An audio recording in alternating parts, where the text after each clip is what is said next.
മിശിഹായ്ക്ക് സ്തുതിയായിരിക്കട്ടെ. ഞാൻ ഇന്ന് പറയാൻ പോകുന്നത് വിശുദ്ധ ജോൺ മരിയ വിയാനിയെ കുറിച്ചാണ്. വിശുദ്ധ ജോൺ മരിയ വിയാനി, കുമ്പസാരത്തിന്റെ വിശുദ്ധ. വിശുദ്ധ ജോൺ മരിയ വിയാനി ഫ്രാൻസിലെ ഒരു ചെറുപട്ടണമായ ഡാർഡിലിയിൽ 1786 മെയ് 8 ജനിച്ചു.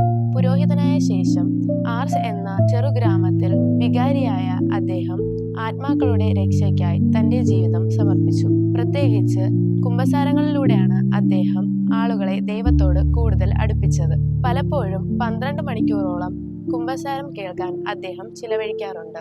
ദരിദ്രരെയും അസുഖം ബാധിച്ചവരെയും അദ്ദേഹം സഹായിച്ചിരുന്നു. അവരുടെ പ്രശ്നങ്ങൾ കേട്ട് പ്രാർത്ഥിച്ച് അവരെ ആശ്വസിപ്പിച്ചു. ആർസ് എന്ന ചെറുഗ്രാമം അദ്ദേഹത്തിന്റെ കീഴിൽ ഒരു തീർത്ഥാടന കേന്ദ്രമായി മാറി. 1859 ഓഗസ്റ്റ് 4 അദ്ദേഹം അന്തരിച്ചു. പിൽക്കാലത്ത് വിശുദ്ധനായി അദ്ദേഹത്തെ പ്രഖ്യാപിച്ചു. വൈദികരുടെ വിശുദ്ധനായി അദ്ദേഹം മാറി.